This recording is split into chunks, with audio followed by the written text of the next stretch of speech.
ছোটবেলায় পিকনিক করতে চাইলে যখন মা পিকনিক করতে দিতেন না, তখন বাড়ি থেকে চাল, ডাল, তেল ইত্যাদি সব তুলে নিয়ে রান্না করা হতো এইরকমই বিরিয়ানি স্টাইল খিচুড়ি। আসসালামু আলাইকুম বন্ধুরা, কেমন আছেন সবাই? আজকে আবারও চলে আসলাম সেই ছোটবেলার স্মৃতি নিয়ে। ছোটবেলায় সবার বাড়ি থেকে চাল ডাল তুলে ফিস্টি করা হতো, আর সেই ফিস্টিটা কিভাবে করতাম আমরা, সেই রেসিপিটাই আজকে আপনাদের সাথে শেয়ার করব। প্রথমে সয়াবিন তেলে দিলাম ফোড়ন, শুকনো মরিচ এবং তেজপাতা দিয়ে, তারপরে দিয়ে দিলাম মুঠখানিক পেঁয়াজ কুচি এবং মরিচ, তারপরে দিয়ে দিয়েছি আলু এবং এখন একে একে অ্যাড করে দিব লবণ, হলুদ এবং প্রয়োজনীয় মশলা।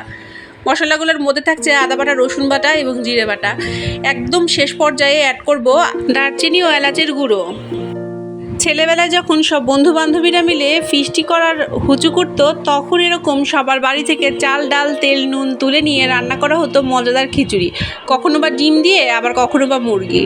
বলে রাখা ভালো, আমাদের ছেলেবেলাতে এত সাহস ছিল না যে মুরগি কিনতে হবে বা অমুকই কিনতে হবে। যার বাড়ি থেকে পেতাম তাই দিয়ে রান্না হয়ে যেত ফিস্টির খাবার।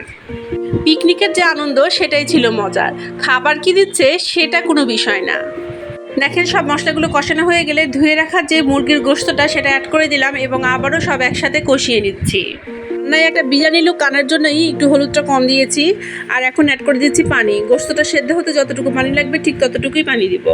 আসলে লেয়ার মুরগি সেদ্ধ হতে একটু পানি বেশি লাগে, তাই এখানে পানিটা বেশিই দিয়েছি।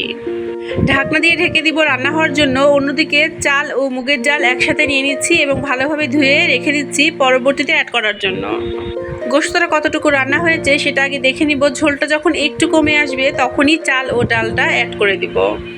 এই চুলায় মুরগি রান্না করছি, আর আরেকটি চুলায় আমি বসিয়ে দিয়েছি গরম পানি, কেননা খিচুড়িতে একটু গরম পানি ব্যবহার করব। এখন অ্যাড করে দিলাম ধুয়ে রাখা চাল ও মুগ ডাল, তারপরে আবার একটু এদিক ওদিক নেড়ে চেড়ে গরম পানিটা অ্যাড করে দিব। খিচুড়িতে এখন পরিমাণ মতো গরম পানি অ্যাড করে দিব এবং তারপরে ভাজা জিরা এবং দারচিনি ও এলাচের গুঁড়ো ছড়িয়ে দিয়ে ঢাকনা দিয়ে ঢেকে দিব রান্না হওয়ার জন্য। কিছুক্ষণ পর পর অবশ্যই চেক করব যাতে একদম নিচে লেগে না যায়। আজকের এই খিচুড়ি রান্না করতে করতে আমার বাচ্চাদের সাথে গল্প করছিলাম ছোটবেলায় সেই পিকনিকের কথা। আমার বাচ্চারা হা হয়ে শুনছিল ছোটবেলায় সেই পিকনিকের গল্প।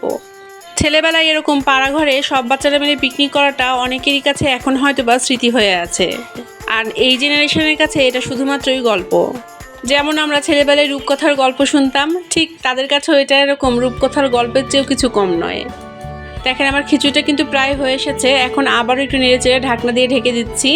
আপনারাও কি ছেলেবেলায় এরকম পাড়ার বন্ধুরা মিলে বাড়ি থেকে চাল ডাল তুলে নিয়ে পিকনিক করতেন? অবশ্যই কমেন্টে জানাবেন। আর আজকের এই ইজি রেসিপিটি আপনাদের কেমন লাগলো তাও কমেন্টে জানাবেন। আজকের এই ছোট্ট ভিডিওটি এখানেই শেষ করছি, আর কথা দিচ্ছি আগামীকাল আবারও হাজির হয়ে যাব। সাথে থাকবে গল্পের ঝুড়ি আর নতুন বা পুরাতন যে কোনো একটি রেসিপি। সবাই ভালো থাকবেন, আমাকে আপনাদের দোয়ায় রাখবেন। আল্লাহ হাফেজ।